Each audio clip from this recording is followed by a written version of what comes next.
tento príležitosť mali by sme využiť na to, že ako ďalej, lebo áno, mesto má veľa družoby, ale mesto je bohaté, má veľkú investíciu, nehnuteľnosť má 800 hektárov ornej pôdy a 1500 dačo drobné lesy, ako hovorí pán primátor. To znamená, to by sme mali využiť a terajšie vedenie, ja sa nemám strašne na staré vedenie, lebo toto riešenie, akou technológiou súkromí ťaží mestské lesy, tú istú technológiu som navrhoval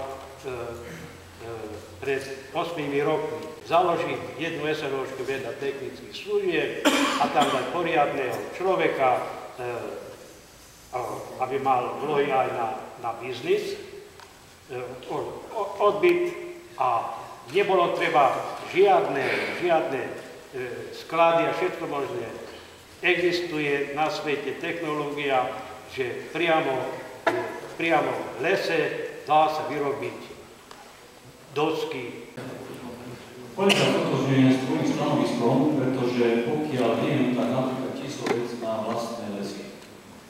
Mestské lesy. Hospodária sami. Brezno má okolo 3000 hektárov a viem od primátora, že oni tiež hospodária sami. Mohli sme aj my hospodáriť, len bohužiaľ dneska situácia je taká, musím rešpektovať tú 10-ročnú nájomnú zmluvu. Tým už dneska momentálne neurobíme nič. Ale nedáme, aby som nezareagoval ešte na isté témy, čo mi naznačuje teraz na prednosť. Dáme pani, poviem niekoľko slov, čo sa týka zberu druhého komunálneho odpadu v meste Rimavská Sobota.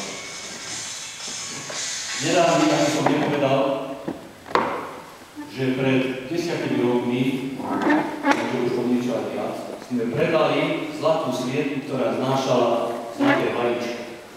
Myslím to práve na zber, druhého komunálneho odpadu. Takže vy viete veľmi dobre, ako koľko sa dostalo do zber druhého komunálneho odpadu od technických služieb mesta Rimavskej Soboty.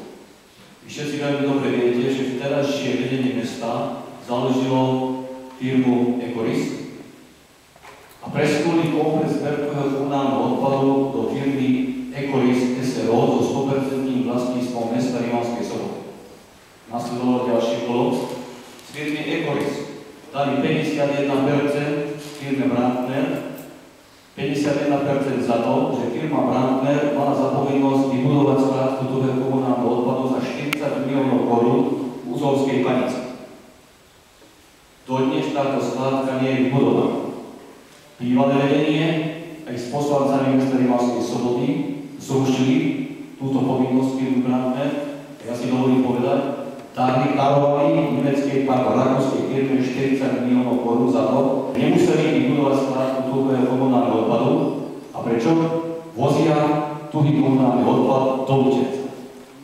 Občania mesta Rimavskej Soboty navýšili cenu odvozu a zberu toho komunálneho odpadu.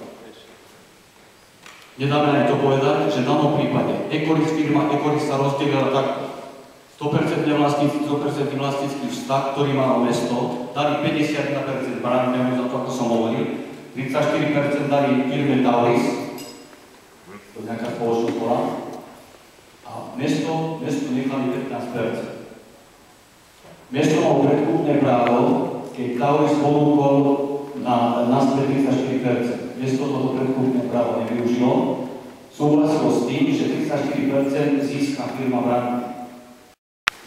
Dobre počujete. 30.6.2012 my, mesto, máme možnosť vypovedať rok pred ukončením tejto 12 alebo 13 ročnej nájomnej zmluvy, tejto zmluvy, vypovedať zber komunálneho odpadu. Nie sme ešte jednoznačne rozhodnutí, ale ja tvrdím jednu vec.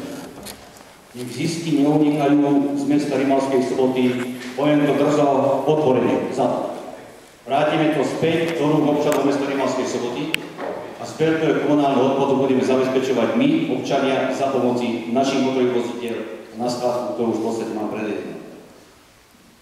Ondrej som to nemal povedať tak otvorene, ale situácia je taká. Obdobná situácia je, čo sa týka vykorovania našich čížach.